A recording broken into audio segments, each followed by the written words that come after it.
These are some things that I wrote up in a paper I had to write about rules, rituals, and myths. Let me give you some of these. Now, I want you to ask yourself, after you hear this today, what values, what rules, what myths are you passing on to your children in what you do, in the way you have Christmas, in the way you have Thanksgiving, in your celebrations, or whatever. Here's my mother's ritual whenever we'd go into a restaurant. Listen to this, people. When we went out to eat, Mom would always go through the same ceremonial behavior. First, Dad was sent in for a cleanliness report. We would park and Dad would go in and reconnoiter.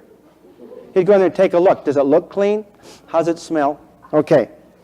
If it passed, Dad would come out. Okay. We'd go in. At the table, Mom would carefully inspect each glass, holding them up to the light for any clues of disease. She would reject a glass or two with a look of revulsion, and then vigorously dry scrub and polish each knife and fork. I'm 10 years old watching this, okay? What is going on? What's the message that's coming through? When the food arrived, she would carefully poke in and under everything and give it the Jones sniff test for freshness. The rule was, we are clean, but most people are not. Now, this was Dad's restaurant ritual. This was Dad's part. In the restaurant, when we pick up the menus, Dad's eyes would dart back and forth. His eyes would dart back and forth between selection and price, and then he'd frown. If he didn't frown, the ritual didn't kick in. Now, I could tell you what's going to happen. This is what they always did at a restaurant. He would comment on the ridiculous prices or say he wouldn't pay these robbers. And did you think he said it quietly? No. There was always an uncomfortable moment for me when I didn't know if we'd go or stay. I was embarrassed when we left, you know. They're out to get you, son. Don't let anybody get you, son, because they will if you're dumb enough to let them. Was he winning the game? He was always into the game. What was the message on the first one about this restaurant thing? That the world's toxic. You can't trust people. You can't depend on people. They're filthy. Public bathroom ritual. Yeah, okay. Okay, public bathrooms were described as any non-family bathroom. That means my family. Cousins, you couldn't trust. Grandma and Grandpa, you don't know who they let in to sit on that thing. So you never can trust anything. Don't trust it. It's filthy. You can't see it, but it's filthy, and you will get sick. Big time sick. This scared the devil out of me when I was young. Sometimes I'd get into a toilet and there was no soap nor towels, and I'd be trapped in there. I'd use toilet paper to touch the door going out, or just use my little fingers to turn the knob. To this day, I feel icky until I get my hands scrubbed after I've been in public places or touched an animal or something. Do you guys do any of this? You're tweaking your kids. The Christmas present ritual. Listen to the message here. Did you get the message in the toilet one? The Christmas present ritual. This was a little more subtle. As the presents began to pile up under the tree the week before Christmas, I noticed that Mom always carefully opened each present received to get a little peek at what had been given. She would then expertly close the package and replace it under the tree. The ritual was completed on Christmas Eve when we'd all pile into the car and deliver our presents to friends and relatives. The message is, we can help others and we can give, but we don't accept help, and we're never outgiven. When I'm out with friends for dinner, I usually insist on paying the check, even when I can't afford it. See, everybody wants to go out to dinner with me. No, but I've got over that, so don't worry about it. There's a bunch of other rituals that I'll skip for the sake of time. The kitchen ritual, a couple more here. There's a right and a wrong way to do things, and it's vital to maintain control and order. Do you hear where I'm coming from? You see this compulsiveness? I'm compulsive about doing the dishes. It's got to be done just right. When you're clearing dishes from the table, there is a prescribed and understood way to stack the dishes on the sink. And there are exact spots where glasses, plates, and silverware go. Dishes are washed in specific order. When others do dishes, I am troubled at their disorganization. They just jump in and wash anything they can get their hands on, whether they have a clean place to set it or not. Helter-skelter, no order, no class. That really bothers me.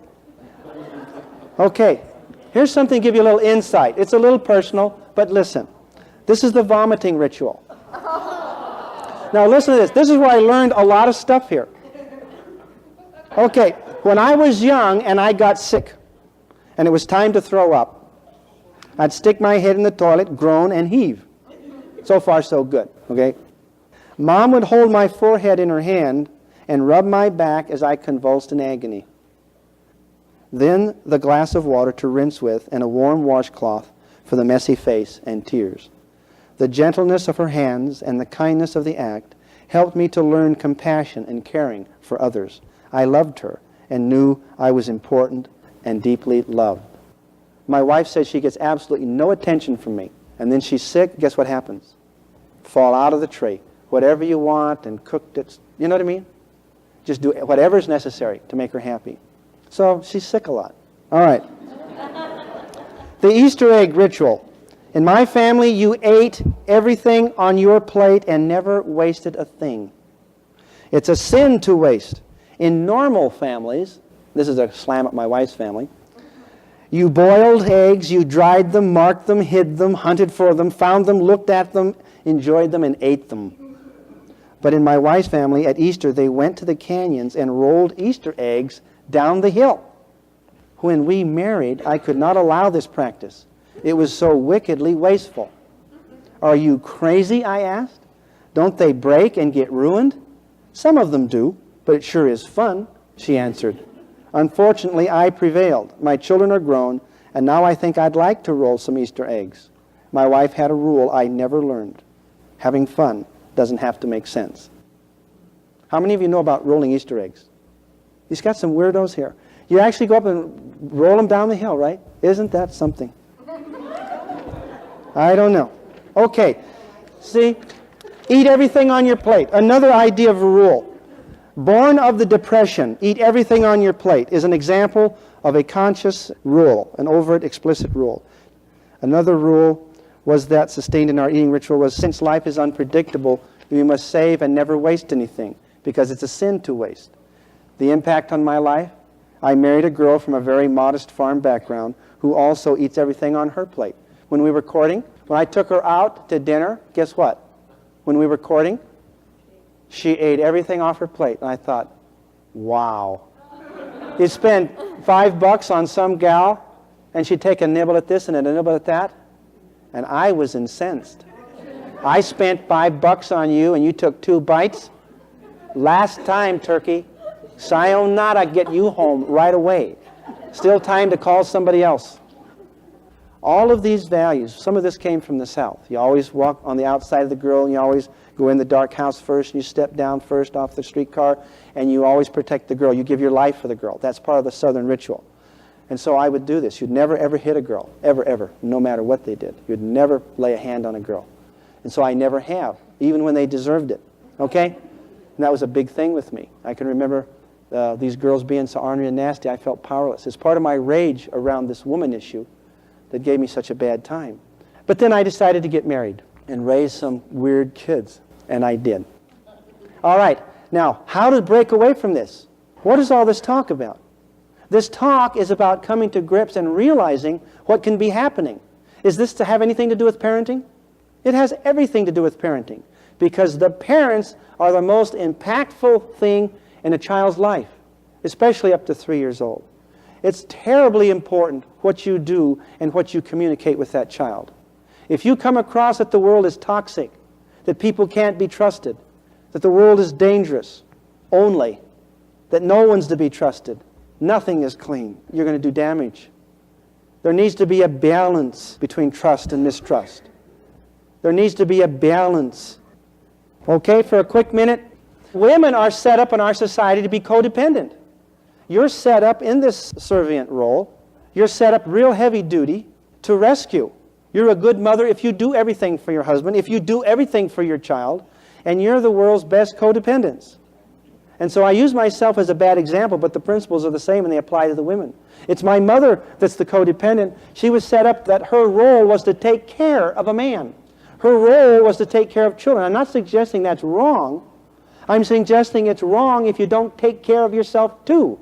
If you think that you have to be spent and that you have to be used up in a martyr role, in a victim role forever and ever, waiting on lazy kids. That's codependency. That's not health. And you have to know the difference. And these kids are supposed to suffer, and they're supposed to work, and they're supposed to learn. Does that make sense? And these women are just set up for codependency. And they look for weak men often to feel needed and to work out their codependency. And they were set up in the home to do that. There's a comment here. So codependency can be one of your addictions. Yes, codependency is an addiction. The co-addict, we call it here. The codependent. They're also dependent, except they're not dependent on booze. They're dependent on sick people. They've got to make their children sick so that the kids need them forever. They've got to keep their husbands sick and keep rescuing, keep the game going so that they feel wonderful and they feel great. But this co-addict here, the codependent, will create a situation where the kids need them and they can't get away. They don't want the kids to be independent. They keep them dependent with allowances and not letting them take care of themselves and rescuing and enabling. Lee told me a story the other day. Lee, I hope we got time for this. He went over there went over the place. A lady came over his house and says, I need some help to do my yard. It's overgrown, totally overgrown. I don't know what I'm going to do. So Lee went over there kind of with a half idea he'd take care of it. She had about a week's work there. It was really like a jungle. He goes over there and this guy walks out of the house. And he says, well, who's that? Oh, that's my son. Oh, what does he do? Oh, he lives here.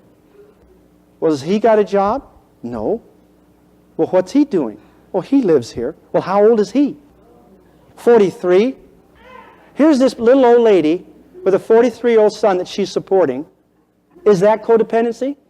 He's waiting for her to die and sell the house and have some money. Is that sick? Do you think she can see it? Think she can kick him out? She can't kick him out. They're so tied together. That's a symbiotic relationship. And it's never matured. The kid has never broken away. She's kept that kid.